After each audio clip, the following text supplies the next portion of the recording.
Did you know instant phone calls increase conversions by 500%? Web Control now integrates with CallDrip so you can instantly connect with internet leads. Contact Dominion Dealer Solutions to get started. All right, let's start in section 3, the internet sales process and buckets. And remember, I talked about internet processes, or really all sales processes are buckets, where we put the customer in one bucket, and then when they move to a different stage in the process, we move them to another bucket. So let's think about all of our processes as buckets, and all good CRMs can handle these two basic buckets, the non-working bucket and the working bucket.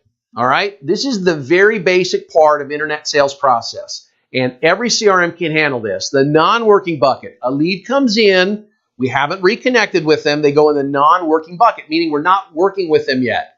That non-working bucket, if we set up the process correctly and easily, that's going to tell us when to make phone calls, and it's going to automatically send out our emails to these non-responsive prospects. But as soon as we reconnect with someone, we move them into the working bucket. Okay, and the working bucket is where we're going to take them someplace else. Appointment, follow-up, sold, something like that.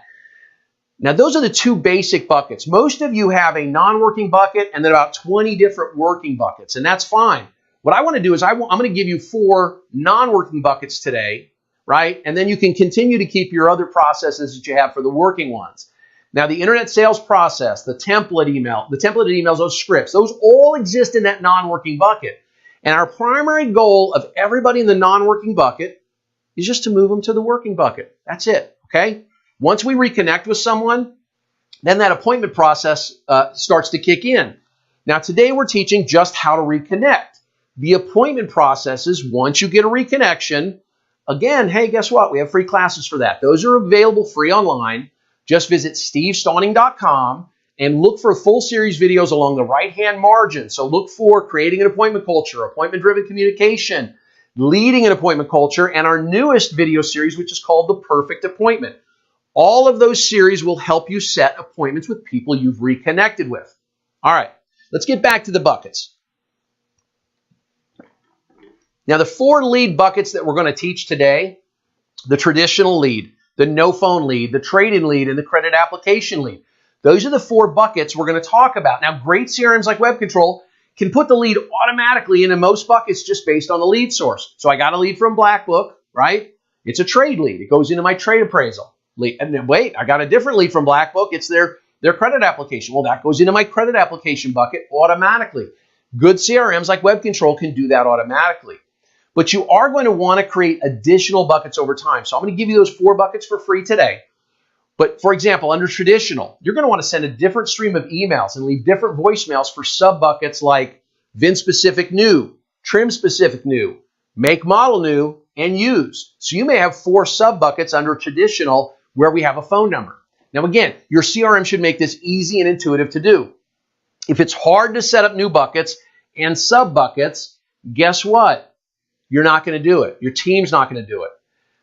If it's hard, which happens a lot, every Black Book trade lead, I see it all the time, is going to get a traditional response. Meaning we're going to be focused on the wrong things. They're trying to trade in their car and we're trying to sell them what was the vehicle of interest. And we'll talk about that in a little bit.